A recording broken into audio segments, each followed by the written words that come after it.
सुबह के 3 बज रहे थे और एक औरत पास के शिव मंदिर से लौट रही थी। उसने अपना चेहरा अपनी साड़ी के पल्लू से ढंका हुआ था। उसके हाथों में कुछ बेल के पत्ते थे जिन्हें वो बड़ी सावधानी से अपने हाथों में पकड़े हुए थी। सुबह के 3 बजे का वक्त था और वो भी सर्दियों का, तो आसपास कोई था भी नहीं। चारों ओर सन्नाटा फैला हुआ था। आसमान में तारों के सिवा कुछ भी नहीं था। इस काली अंधेरी रात में वो औरत अपने मुंह से शिव शिव शिव कहते हुए बस चली जा रही थी। अभी वो औरत चल ही रही थी कि पीछे से किसी लड़की की आवाज आई। रुको भानुमति, इतनी जल्दी जल्दी में कहां जा रही हो? थोड़ा रुको तो मैं भी साथ चलती हूं। भानुमति ने वो आवाज सुनी और उसके पांव रुक गए। उसकी सांसें तेज होने लगीं। भानुमति को पसीने आने लगे थे और वो पीछे मुड़कर नहीं देख रही थी। फिर भानुमति ने एक गहरी सांस ली और शिव का नाम लेते हुए आगे की तरफ बढ़ने लगी। ऐसा लग रहा था मानो वो जानती हो कि वो आवाज किसकी है और जानबूझकर पीछे ना मुड़ रही हो। भानुमति के कदमों की चाल और भी तेज हो गई और फिर एक बार वो आवाज आने लगी। रुको तो भानुमति, मैं भी तुम्हारे साथ चलूंगी ना, मुझे भी अपने साथ ले चलो। वो आवाज धीरे धीरे और गहरी होती जा रही थी, मगर इस बार भानुमति ने अपने कदम नहीं रोके और शिव का नाम लेते हुए आगे की तरफ बढ़ती गई। मगर वो आवाज उसका पीछा नहीं छोड़ रही थी। जैसे जैसे भानुमति उस आवाज को अनसुना करती, वो और भी गहरी होती जाती। उस आवाज की गहराई और भारीपन बढ़ता ही जा रहा था। भानुमति के चेहरे पर डर साफ साफ नजर आ रहा था। उसे बस किसी तरह उस जगह को पार करना था। मगर अब हवाएं तेज होने लगीं जो भानुमति का रास्ता रोक रही थीं। और शायद भानुमति जानती थी कि अचानक इन हवाओं के तेज हो जाने का क्या कारण है। भानुमति उन हवाओं को चीरते हुए आगे बढ़ने लगी। उन हवाओं के साथ उस आवाज में भी गुस्सा भरने लगा था। वो आवाज बार बार भानुमति को रुकने के लिए कह रही थी और भानुमति पीछे मुड़कर भी नहीं देख रही थी। फिर अचानक भानुमति की नजर सामने एक बरगद के पेड़ पर पड़ी। उस पेड़ को देखते ही भानुमति की सांस में सांस आ गई। ऐसा लग रहा था जैसे सामने कोई पेड़ ना हो, बल्कि भानुमति की सारी परेशानियों का हल हो। भानुमति बहुत तेजी से अपने कदम उस पेड़ की तरफ बढ़ाने लगी।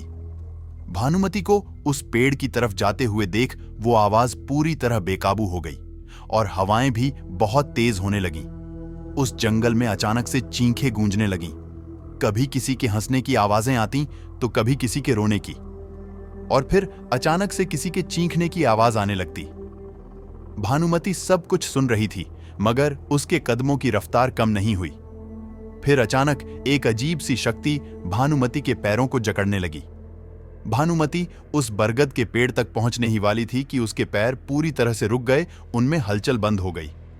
अपने पैरों को इस तरह बेजान देखकर भानुमति बहुत ज्यादा डर गई।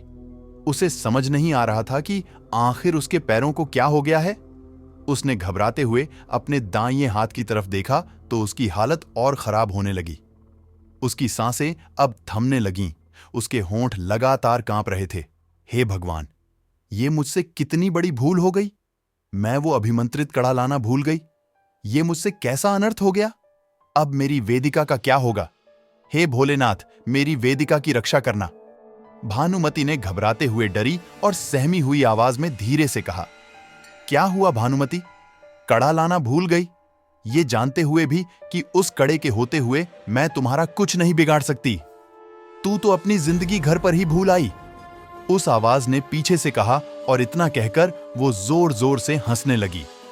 उस आवाज की हंसी ने भानुमति के डर को और भी बढ़ा दिया। भानुमति जोर जोर से शिव का नाम लेने लगी, मगर वो हंसी रुकने का नाम नहीं ले रही थी। फिर अचानक उस आवाज ने हंसना बंद कर दिया और गुस्से से भरकर कहने लगी, तुम लोग चाहे कितनी भी कोशिश कर लो, लेकिन मैं वेदिका को अपने साथ लेकर जरूर जाऊंगी। इतना कहते ही उस आवाज ने अपनी असल ताकत दिखाना शुरू कर दिया। एक अनजान शक्ति ने भानुमति के पैरों पर वार कर उसे जमीन पर गिरा दिया और उसे खींचते हुए पीछे की तरफ ले जाने लगी। कुछ देर तक तो भानुमति के चिल्लाने की आवाजें आ रही थीं, मगर फिर कुछ ही देर में उसकी चीखें भी बंद हो गईं। थोड़ी ही देर में एक बेजान शरीर आकर उस बरगद के पेड़ के नीचे गिर गया और वो बेजान शरीर किसी और का नहीं बल्कि भानुमति का था। भानुमति का सर धड़ से अलग हो चुका था। उसका पूरा शरीर लहूलुहान था। वो अनजान ताकत भानुमति को मार चुकी थी। भानुमति की मौत के बाद सारी जगह खामोश हो गई।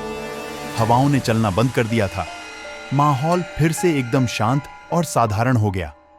पंछियों के चहचहाने की आवाजें वातावरण में गूंजने लगी। सूरज की पहली किरण कसौली में गिरने वाली थी, मगर इस सुबह को देखने के लिए भानुमति जिंदा नहीं थी। तो आखिर कौन है ये भानुमति और क्या है उसकी मौत के पीछे की वजह? वो आवाज किस वेदिका की बात कर रही थी?